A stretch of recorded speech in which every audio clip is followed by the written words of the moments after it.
Assalamualaikum. This is Tahir Afaki and you are watching my channel Wide Vision.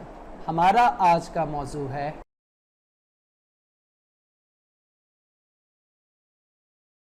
House of Lord's.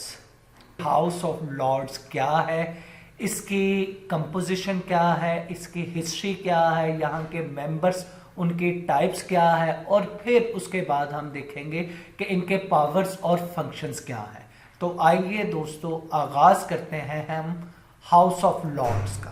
तो house of Lord's बुनियादी तौर पर अगर हम देखें, बरतानवी कॉन्स्टिट्यूशनल हिस्ट्री का आगाज़ 1215 से होता है, जब किंग जॉन ने मैग्ना कार्टा साइन किया था। तो उसके बाद ये एवोल्यूशनरी स्टेजेस हैं कि इसके ज़रिए बरतानवी कॉन्स्टिट्यूशन मौजूदा शक्ल में पहुंचा है।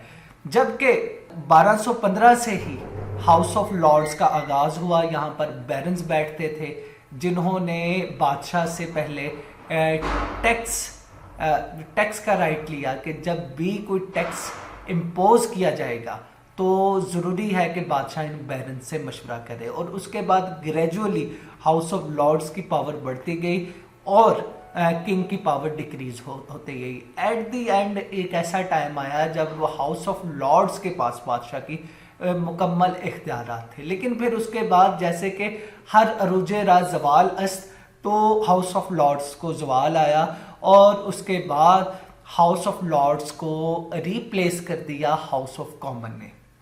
तो दोस्तों हम देखें, यूके पार्लियामेंट जो कंपोजिशन है इस वक्त वो बाइकैमरल लेजिस्लेचर का कंपोजिशन है, यानी दो हाउसेस पे मुश्तमिल है, एक हाउस ऑफ कॉमन और दूसरा House of Lords. House of Common जिसे लोअर हाउस कहते हैं और हाउस ऑफ लॉर्ड्स को अपर हाउस कहते हैं। तो कोई भी कानून साजी हो तो उसके लिए इन दोनों हाउसेस की अप्रूवल ज़रूरी है। तो बरतानिया में आमतौर पर जो पार्लियामेंट है उसे सॉवरन कहा जाता है। जैसे अमेरिका में लोगों को सॉवरन कहा जाता है कि अमेरिकन लोग वो सुपरमेसी रखते हैं, वो सॉवरन है, जबकि बरतानिया में बरतानवी पार्लियामेंट सॉवरन है। तो ये दोनों हाउसेस हैं, हाउस ऑफ लॉर्ड्स और हाउस ऑफ कॉमन। तो हाउस ऑफ लॉर्ड्स की अगर हम हिस्ट्री देखें, इनको लोग इलेक्ट नहीं करते बल्कि ये selected people by the crown इनको सिलेक्ट करता है। तो इनिशियली 1215 में कहा जाता है कि हाउस ऑफ लॉर्ड का आगाज़ हुआ कि चंद एक बैरन्स ने मिलकर बादशाह से मैग्ना कार्टा साइन करवाया और उसके तहत बादशाह जब भी अवाम पर टैक्स इम्पोज करेगा तो टैक्स इम्पोज करने से पहले इन बैरन से ज़रूर मशवरा करेगा। लेकिन टेक्निकली 1295 में ब्रिटिश पार्लियामेंट बनी जिसमें हाउस ऑफ कॉमन भी वजूद में आया। तो हाउस ऑफ लॉर्ड और हाउस ऑफ कॉमन का जो कम्बिनेशन है वो 1295 में हुआ।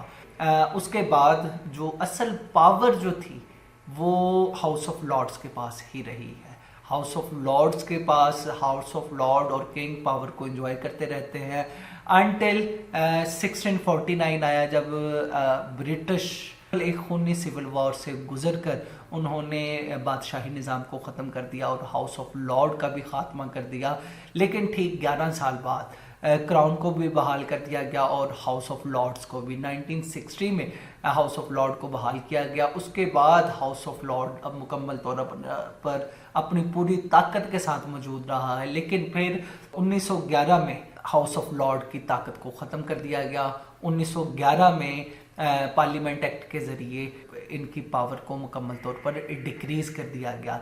तो इसमें हम देखें, अगर हाउस ऑफ लॉर्ड्स के जो मेंबर्स हैं उनको नॉमिनेट करता, उनको जो भी इदारा जो सिलेक्ट करता वो असल में क्राउन की ज़ात है। क्राउन हाउस ऑफ लॉर्ड्स के मेंबर को सिलेक्ट करता है। तो उसके बाद हम देखते हैं कि ये जो मेंबर्स हैं इनकी एलिजिबिलिटी क्या है, किस एलिजिबिलिटी क्राइटेरिया पर ये मेंबर्स मुंतखब होते हैं। तो एक तो नंबर एक तो जाहिर बात है कि क्राउन जिसे चाहे सिलेक्ट कर सकता है, एक तो ये चीज़ है। और दूसरे नंबर पर ये कि इनकी कोई वाजिया इनकी क्वालिफिकेशन नहीं है, किसी को भी सिलेक्ट किया जा सकता है। लेकिन 21 साल से ज़ायद उम्र के लोगों को सिलेक्ट किया जा सकता है, कम उम्र के लोगों को नहीं। और ज़रूरी है कि जिन भी मेंबर्स को सिलेक्ट किया जाए वो यूनाइटेड किंगडम से हो या फिर कॉमनवेल्थ से, कॉमनवेल्थ कंट्रीज जिन पर बरतानिया ने रूल किया है वहाँ के लोगों को सिलेक्ट किया जा सकता है। ये जो मेंबर्स हैं, इन मेंबर्स की टोटल तादाद 8 है। इन मेंबर्स को पीयर्स कहा जाता है। तो ये इनकी जो कैटेगरीज उसके बारे में हम अभी जानते हैं। फिर उसके बाद जो ये तो एलिजिबिलिटी है, फिर उसके बाद हम देखते हैं कि इनकी डिसएलिजिबिलिटी क्या है या डिसक्वालिफिकेशन क्या है। तो डिसक्वालिफिकेशन 4 इनकी डिसक्वालिफिकेशन से है। नंबर 1 इंसेन ना हो, नंबर 2 माइनर ना हो, तीसरे नंबर पर बैंकरप्ट ना हो और चौथे नंबर पर जो है वो कन्विक्ट ना हो, किसी भी जुर्म में मुलव्वस ना हो। तो ये 4 इनके डिस्क्वालिफिकेशंस हैं। तो अब हम देखते हैं कि हाउस ऑफ लॉर्ड्स के जो मेंबर्स हैं वो पीयर्स कहलाते हैं। इनकी 8 टाइप्स हैं।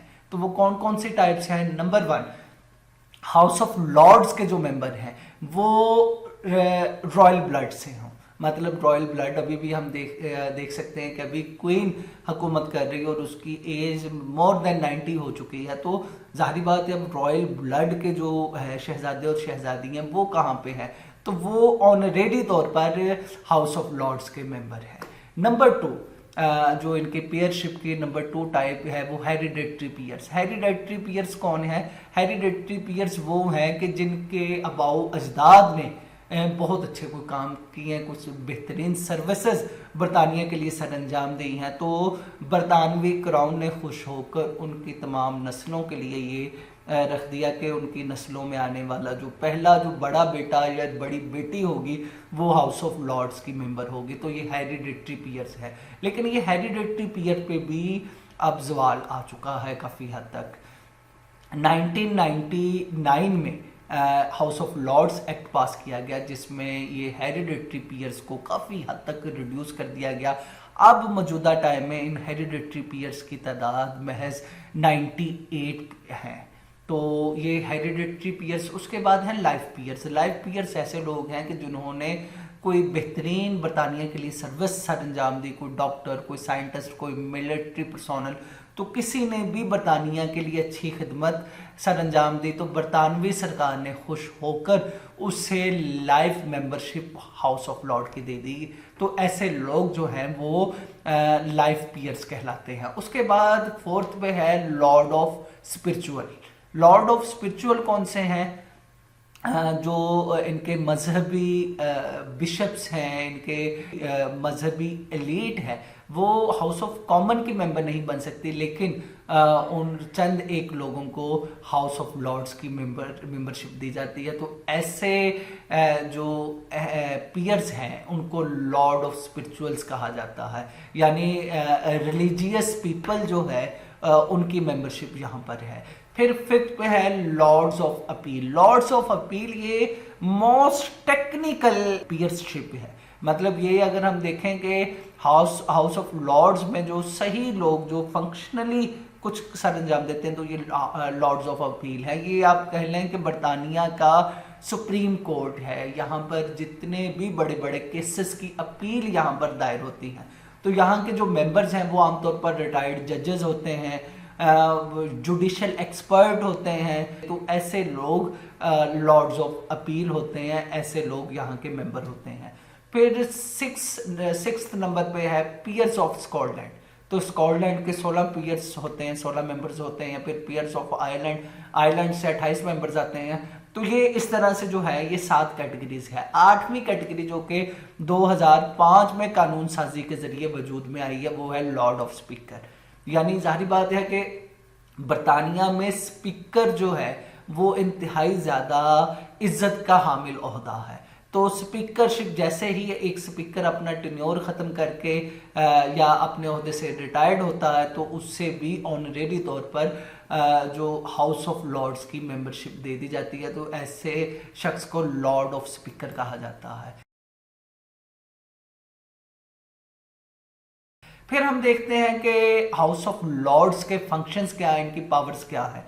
नंबर एक तो सिंपली ये they have access to king और क्वीन, ये बादशाह के पास जा सकते हैं, उनके साथ बादशाह के साथ डिनर कर सकते हैं, ऑनरेरी तौर पर डिनर। ये बरतानिया में एक बहुत सिंबल ऑफ इंटेग्रिटी समझा जाता है कि क्वीन या बादशाह के साथ आप डिनर करें।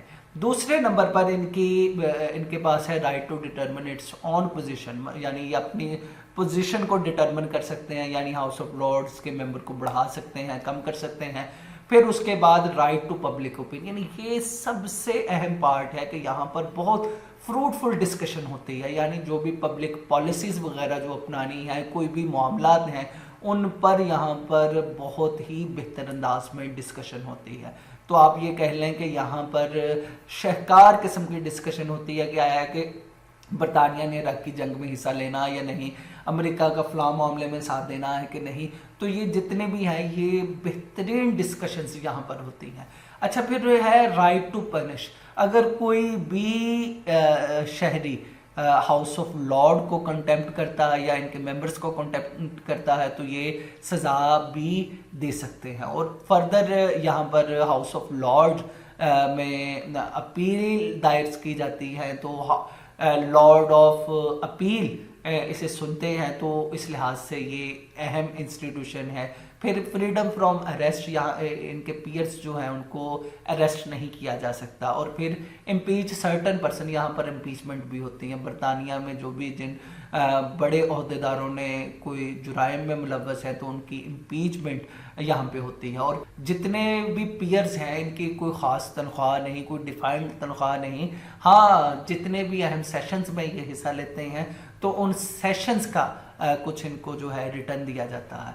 तो ये इनके फंक्शंस एंड पावर हैं। तो हम अगर कंक्लूसिवली देखें तो ये बरतानवी, आप कह लें कि बरतानिया की अज़मत का जो शहकार है, अज़मत की जो एक यादगार है, वो हाउस ऑफ लॉर्ड और क्राउन की शक्ल में मौजूद है। बरतानवी क्योंकि कंजर्वेटिव है, अपनी रवायात से जुड़े हुए हैं, इसलिए अगरचे आज हाउस ऑफ लॉर्ड फंक्शनली इतना अहम नहीं है, लेकिन अपनी रवायात की वजह से उन्होंने हाउस ऑफ लॉर्ड का भी इदारा बरकरार रखा हुआ है और बादशाहत का इदारा भी बरकरार रखा हुआ है। और ये सिर्फ और सिर्फ अगरचे सेरिमोनियल है, लेकिन क्योंकि इनकी कन्वेंशंस जो हैं ब्रिटिशर्स की, वो इसकी बुनियादी वजह है इसके सर्वाइवल।